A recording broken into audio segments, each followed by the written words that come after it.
Start with the objective test. अच्छा, अब objective test का तरीका क्या होता है? ऑब्जेक्टिव टेस्ट आपको स्टार्ट करना चाहिए by reading the requirement first. ठीक है, तो सबसे पहले आपने क्या करना है, आपने रिक्वायरमेंट समझनी है। वंस आपने रिक्वायरमेंट समझनी है, उसके बाद आपने डेटा, रेलिवेंट डेटा एक्सट्रैक्ट करना है, नोट डाउन कर देना है।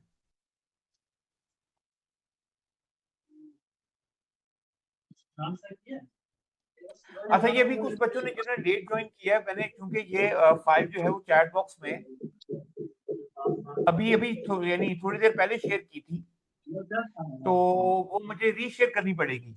आई आई विल रीशेयर इट, लेकिन मेरा ख्याल है कि मैं अब इसको थोड़ी देर बाद शेयर करूंगा। आप लोग क्या करें, कोशिश करें कि अभी फिलहाल जो आपके सामने फाइल ओपन हो रही है स्क्रीन के ऊपर, उसी से डिस्कस करते हैं। ठीक है, फिर मैं आपके साथ ये शेयर कर दूंगा मैं, वरना मुझे बार बार शेयर करनी पड़ेगी ना। ठीक है, तो एनीवे हम रिक्वायरमेंट पढ़ने हैं, आपने डेटा समझना है। डेटा समझने के बाद आपने, अब अगर तो न्यूमेरिकल है तो जाहिर सी बात है हम उसको सॉल्व करेंगे, सॉल्व करके आंसर निकालेंगे। लेकिन अगर वो थ्योरेटिकल है तो मैं आपसे रिक्वेस्ट करूंगा कि थ्योरेटिकल केस में आपने मेक श्योर करने के आप ऑल रिक्वायरमेंट्स रीड करो। तो ऑल ऑप्शन सॉरी रीड करो, रिक्वायरमेंट बोल दिया मैंने। और ऑल ऑप्शन रीड करने के लिए पेपर में आपने यानी सिर्फ रीड नहीं करना उसको, बल्कि रॉन्ग ऑप्शंस को, जो गलत हैं, उसको इलिमिनेट भी करना है। एफएम में क्या होता है कि जो थ्योरेटिकल क्वेश्चन है ना, वो बड़े चैलेंजिंग होते हैं, वो बड़ा स्टेटमेंट ध्यान से गौर करना पड़ता है, बड़ा क्रिटिकली देखना पड़ता है। तो जब स्टूडेंट जल्दबाजी में उसको आंसर कर लेते हैं या टिक मार्क कर लेते हैं, तो कई मर्तबा वो गलत हो जाता है। सो थ्योरेटिकल क्वेश्चन में स्पेशली बजाय इसके कि आप राइट ऑप्शन फाइंड करो, कोशिश करनी है हमने, और हम ये इंशाल्लाह प्रैक्टिस भी करेंगे कि try to find the mistakes in each statement. हम क्रिटिकल एनालाइज करें, गलतियां ढूंढने की कोशिश करें और ऑप्शन में, सो दैट जब हमें वो गलती मिल जाए तो हमें पता लग जाए यार ये स्टेटमेंट जो है। कैलकुलेशन में यूजुअली हमने अगर रिक्वायरमेंट ध्यान से पढ़ी है, राइट डेटा अगर ध्यान से एक्सट्रैक्ट किया है, उसमें इतना इशू नहीं आता। ठीक है, तो इस माइंडसेट के साथ हम सबसे पहला रिक्वायरमेंट पढ़ते हैं।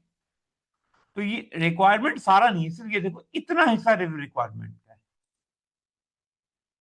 तो पहला क्वेश्चन है, what will be the payment और रिसीट अंडर दी एफआरए।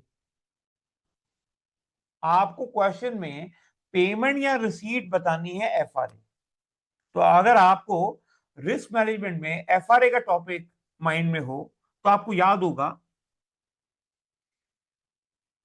कि एफआरए एग्रीमेंट में हम बैंक से एक रेट फिक्स कर लेते हैं, रेट फिक्स कर लेते हैं। लेकिन बैंक से जो लोन लिया जाता है वो प्रिवेलिंग रेट पे लिया जाता है।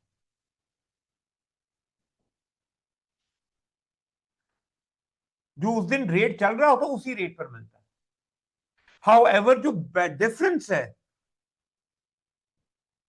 जो बैलेंस है, वो सेपरेटली सेटल होता है पेमेंट या रिसीट के तौर पे। तो हमसे क्वेश्चन में वो सिर्फ ये बेसिकली पेमेंट या रिसीट यानी डिफरेंस ही पूछ रहा है। तो आइए अब जरा इस क्वेश्चन को पढ़ते हैं। उसमें कहता है Apollo company need a $10 million, $10 million amount of loan है, 9 month लोन, ये 9 month का पीरियड है। इन 3 months टाइम, लोन आज से 3 महीने बाद लेना है, एंड बाय ए 3/12 एफआरए। तो उसने कहा इसके लिए उसने एफआरए बाय की है। अब एफआरए में आप देख सकते हो कि दो रेट नजर आ रहे हैं, एक है 4.6% और एक है 4.1%। ना ये याद रखिएगा, इन दो रेट्स के अंदर जो ज्यादा वाला रेट होता है वो बोरिंग के लिए इस्तेमाल होगा, और जो लोअर रेट है वो डिपॉजिट के लिए। फिर चूंकि हमने यहां पे पैसे बोरो करने हैं, कंपनी को $10 मिलियन का लोन लेना है, डिपॉजिट नहीं करवाने, तो आपका जो रेट आपने बैंक के साथ फिक्स कर लिया वो होगा 4.6% का, 4.6% का।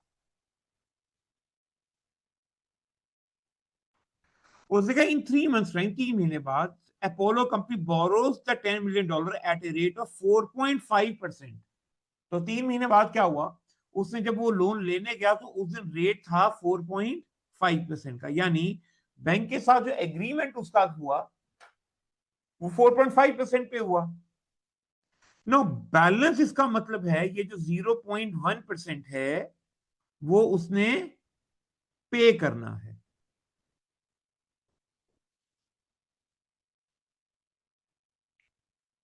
तो हम ये 0.1% की अमाउंट कितनी बनती है, तो 10 million is the amount of loan, multiply करेंगे हम 0.1% के साथ, और चूंकि लोन पीरियड 9 मंथ का है तो 9/12 होगा। तो इसको जरा कैलकुलेट करें, तो ये अंदलीप ने कैलकुलेट किया है और वो बता रही है कि इसका आंसर है $7,500। तो आपका ए आंसर बनेगा, राइट।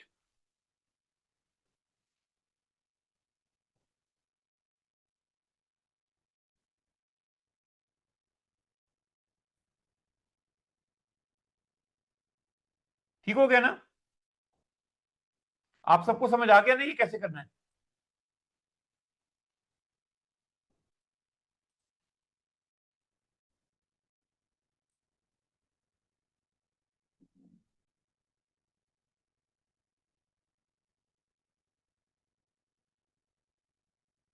चलिए जी, आगे बढ़े हम।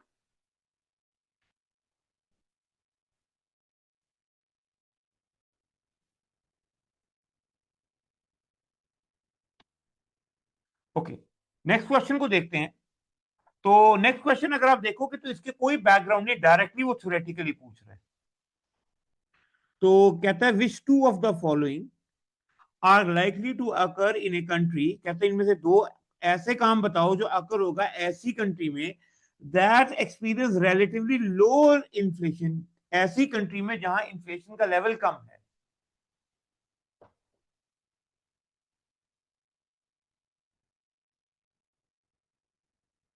अच्छा, ये जरवा का क्वेश्चन है, let me clear that once again. जरवा देखो, इस क्वेश्चन के अंदर आप देखो लिखा क्या, what will be the payment और रिसीट अंडर दी एफआरए।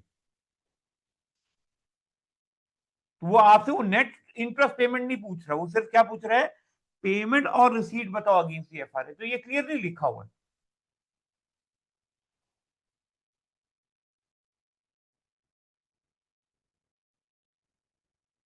ठीक हो गया? ओके, तो ये सेकंड क्वेश्चन के ऊपर है। तो हमें दो ऐसी ऑप्शंस बतानी है जो उस कंट्री में एक्सपीरियंस होगा जहां इन्फ्लेशन कम है।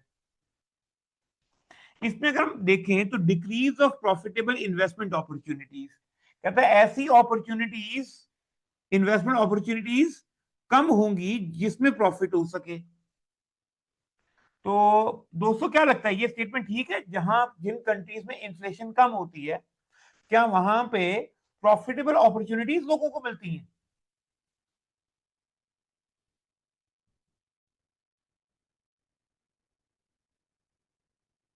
क्यों जी, क्या ख्याल है?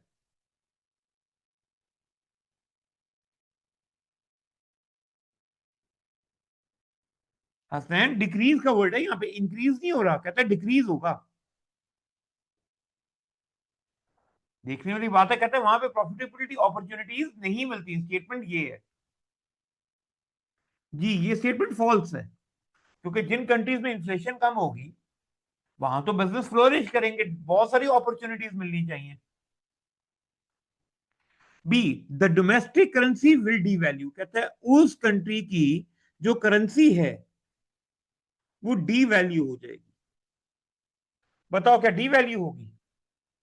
हाँ, ये स्टेटमेंट भी फॉल्स है, क्योंकि जिन कंट्री में रिलेटिवली लो इन्फ्लेशन हो इसका मतलब है वो कंट्रीज इकोनॉमिकली अच्छी हैं, और जिन कंट्री की इकोनॉमिक कंडीशंस अच्छी हों उसकी करेंसी स्ट्रेंथन होती है। ठीक है, तो ये दो भी गलत हो गए। C domestic demand for goods and services will rise, कहता है जो demand of goods and services है वो राइज करेंगी, वो बढ़ेंगी।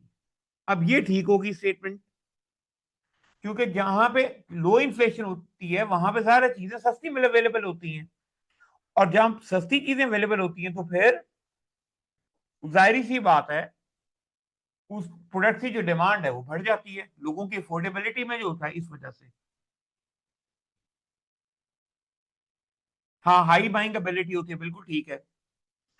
डी में कहते हैं weighted average cost of capital will fall, तो ये भी ठीक है, क्योंकि देखो जहां पे इन्फ्लेशन कम होगी वहां कॉस्ट ऑफ कैपिटल भी कम होगा।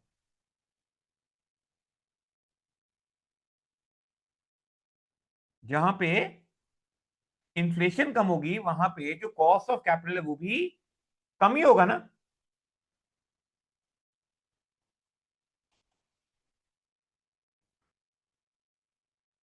तो इसका आंसर बनेगा सी एंड डी, राइट।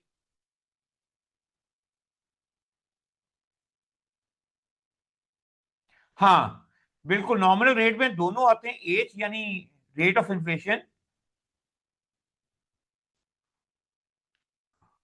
और रियल रेट। तो इस्माइल आप एक्सप्लेनेशन जरा समझो, तो आपको आंसर मिल जाएगा, क्योंकि ये इंटरेस्ट रेट की बात नहीं हो रही, यहां पे कॉस्ट ऑफ कैपिटल की बात हो रही है। तो आप हमने नॉमिनल रेट पढ़ा हुआ ना, डिस्काउंट रेट जो पढ़ा हुआ है 1 प्लस क्या कहते हैं, M equals to 1 plus R into 1 plus H वाला। तो जाहिर सी बात है अगर एच की वैल्यू कम हो जाएगी, रेट ऑफ इन्फ्लेशन की वैल्यू कम हो जाएगी, तो नेचुरली एम की जो कि नॉमिनल रेट है, जो कि डिस्काउंट रेट है, उसकी वैल्यू भी कम हो जाएगी।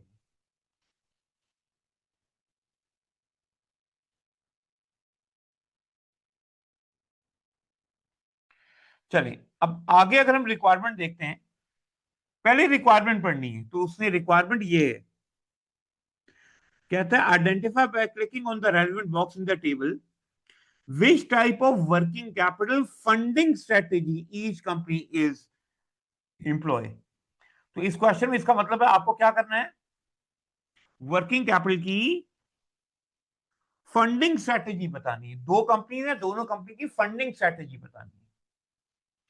थोड़ा रिवाइज करते हैं, फंडिंग स्ट्रेटेजी का क्या मतलब है।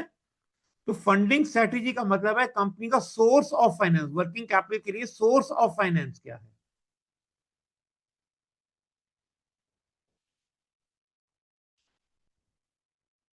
हाँ बिल्कुल, वो फिक्स करंट एसेट जिसको हम परमानेंट करंट एसेट बोलते हैं, और वेरिएबल करंट एसेट यानी फ्लोटिंग करंट एसेट बोलते हैं।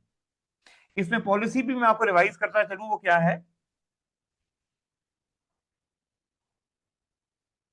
तो देखो अगर क्या कहते हैं, मिनिमम, क्योंकि जो मिनिमम करंट एसेट्स होते हैं, जो आपके मिनिमम करंट एसेट्स होते हैं उसी को परमानेंट बोलते हैं। तो अगर मिनिमम करंट एसेट्स ज्यादा हैं किससे, लॉन्ग टर्म फाइनेंसिंग से, तो ये एग्रेसिव होता है।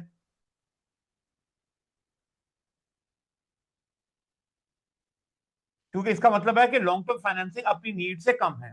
इसका इन्वर्स कर देंगे, यानी मिनिमम करंट एसेट अगर आपके कम होंगे और लॉन्ग टर्म फाइनेंसिंग अगर ज्यादा है तो उसको कंजर्वेटिव, और अगर ये बराबर बराबर है तो उसको क्या बोलते हैं, ये फिर मैचिंग बोल सकते हैं, या मॉडरेट या मैचिंग। तो आगे जरा देखते हैं यहां पे क्या है। तो कहता है two companies Ken and Able have a following average level of working capital. तो केन की अगर बात करें तो उसका मिनिमम 15 है, और एबल की बात करें उसका मिनिमम वर्किंग कैपिटल यानी मिनिमम करंट एसेट्स 18 के हैं।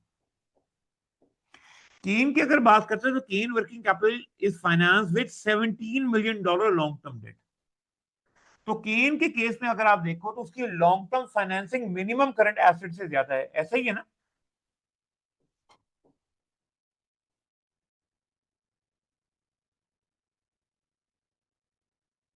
इसका मतलब ये हुआ कि केन की जो स्ट्रेटेजी है वो तो कंजर्वेटिव होगी, तो केन की वर्किंग कैपिटल फंडिंग स्ट्रेटेजी होगी कंजर्वेटिव। अच्छा आगे, and able working capital is finance with $18 million long term debt. तो एबल के केस में देखिए वो मिनिमम से मैच कर रही है, तो इसका मतलब है एबल की जो वर्किंग कैपिटल स्ट्रेटेजी होगी वो कहलाएगी मैचिंग।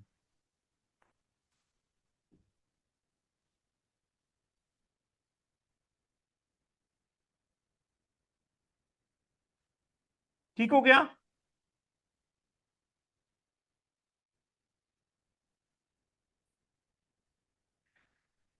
चलो जी, ऑब्जेक्टिव टेस्ट के लास्ट क्वेश्चन के ऊपर देखते हैं।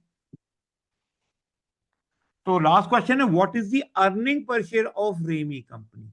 इस क्वेश्चन में उसने क्या पूछा हुआ है, earning per share. No, by default अगर आप अर्निंग पर शेयर देखो तो अर्निंग पर शेयर तो निकलता है net profit divided by number of shares. ठीक है, जो उसने पूछा हुआ है उसके लिए हमें क्या चाहिए, net profit divided by number of shares चाहिए।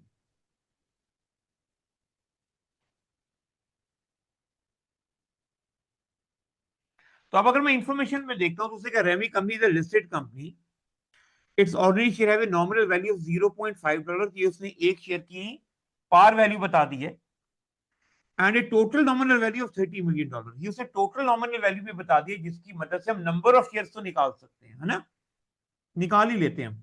$30 मिलियन अगर नॉमिनल वैल्यू है और एक शेयर की पार वैल्यू 0.5 की है, that means number of shares आपकी 60 मिलियन है। बिल्कुल, तो 60 मिलियन तो मिल गए, 60 मिलियन हमें मिल चुके हैं, हमें नेट प्रॉफिट बस ढूंढना है। लेकिन अब अगर मैं इंफॉर्मेशन देखता हूं तो इंफॉर्मेशन में उसने टोटल ऑर्डिनरी डिविडेंड बता दिया, वो 0.3 मिलियन का है। चलिए हमारे पास क्योंकि नंबर ऑफ शेयर मौजूद हैं तो इससे हम डिविडेंड पर शेयर तो कैलकुलेट कर ही सकते हैं अगर जरूरत पड़ी तो। लेकिन आगे क्वेश्चन में उसने अर्निंग यील्ड और डिविडेंड यील्ड की डेटा दिया हुआ, तो कोई चक्कर ही नहीं है, कोई चांस ही नहीं है कि किसी तरीके से हम इस क्वेश्चन में नेट प्रॉफिट निकाल सकें। क्या हुआ है, क्या ख्याल है, हमें नंबर तो ऑफ तू शेयर्स क्या कितने करने हैं, आया है? 60 मिलियन के हैं, लेकिन हमें नेट प्रॉफिट भी तो चाहिए। तो हमारे पास ऐसी कोई इंफॉर्मेशन ही नहीं है कि हम नेट प्रॉफिट निकाल मोबाइल सकें। के अंदर ही घुस जा। तो ये डाल दी।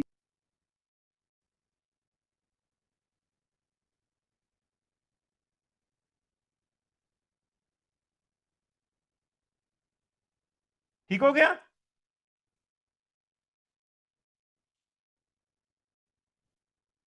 सो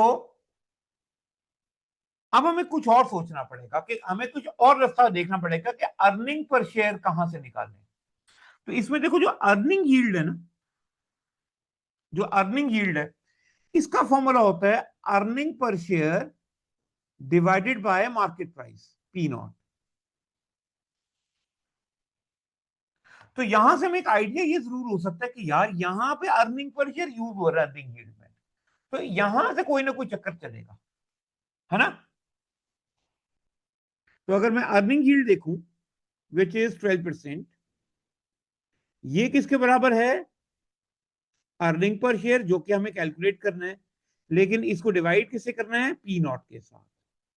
तो अगर किसी तरीके से हमें पी नॉट मिल जाए, अगर किसी तरीके से हमें पी नॉट की वैल्यू मिल जाए तो हम अर्निंग पर शेयर डिटरमिन कर सकेंगे, है ना। लेकिन अब ये पी नॉट कहां से मिले, तो एक और चीज जो मैं नोट कर रहा हूं ये कि उसने क्वेश्चन में डिविडेंड यील्ड दिया हुआ है, डिविडेंड यील्ड जो कैलकुलेट होता है dividend divided by P not पे। नाउ इस क्वेश्चन में डिविडेंड यील्ड उसने हमें 4% की प्रोवाइड की हुई है, जबकि डिविडेंड पर शेयर हम निकाल सकते हैं क्योंकि हमारा टोटल डिविडेंड $3 मिलियन का है और नंबर ऑफ शेयर 60 मिलियन के हैं। तो इससे मेरा ख्याल है डिविडेंड पर शेयर शायद 0.5 का बनता है।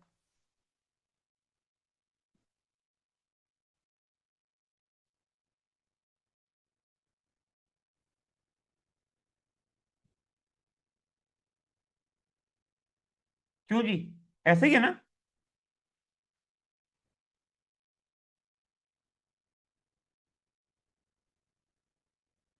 0.5 ही है ना? 0.05 है। हाँ हाँ ठीक है ठीक है, 3 मिलियन है ना, 0.05 है, बिल्कुल ठीक है। तो अगर मैं डिविडेंड की वैल्यू 0.05 पुट कर दूं, तो फिर पी नॉट ड्राइव होना चाहिए dividend 0.05 divided by dividend yield 4% पे। तो ये कितना आ जाएगा? बिल्कुल ठीक है, 1.25। तो मुझे अगर 1.25 पी नॉट की वैल्यू मिल गई, तो अर्निंग पर शेयर कैसे आ जाएगा?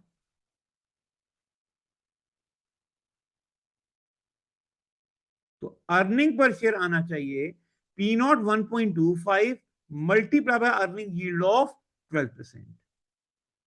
कितना बनेगा ये? नहीं, ये 15 नहीं बनेगा, 0.15 बनेगा।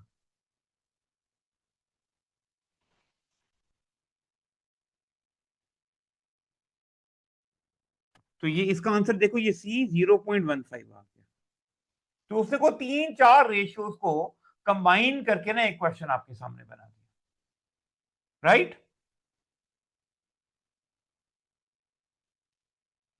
सर जिस तरह मैं कर रहा हूँ वो भी सही है ना। मैंने अर्निंग्स की फिगर टोटल निकाल ली and then I divided them with number of shares.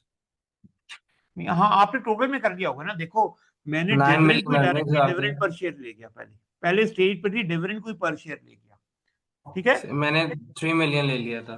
हाँ मैं समझ गया हूँ बात, मैं सबके लिए बता रहा हूँ। मैंने सही है। नंबर ऑफ शेयर्स पे डिवाइड डिविडेंड के लेवल पर ही कर दिया, तो मैंने पहले ही डिविडेंड पर शेयर कर दिया, जिसके बाद में सारी कैलकुलेशन मेरी पर शेयर हो गई, सही है ठीक सर। है। दूसरा तरीका क्या है कि आपने डिविडेंड से स्टार्ट किया, टोटल से सॉरी किया आपने। अब जब आपने टोटल डिविडेंड लिया यानी टोटल डेटा लिया, तो फिर आपकी सारी कैलकुलेशन भी टोटल में हुई, यानी पी नॉट में जो आपने कैलकुलेट किया वो टोटल मार्केट वैल्यू में था, जी जिसकी वजह से बिल्कुल। अर्निंग्स भी total I. 75 million P not आया और 9 मिलियन अर्निंग्स आई। हाँ ठीक है। तो आपने बाद में नंबर ऑफ शेयर पे डिवाइड कर दिया। तो पॉइंट ये है कि आप चाहे पहले डिवाइड करके पर शेयर निकाल लो या फाइनल टोटल में कैलकुलेट करने के बाद पर शेयर निकाल लो, उससे फर्क नहीं पड़ता।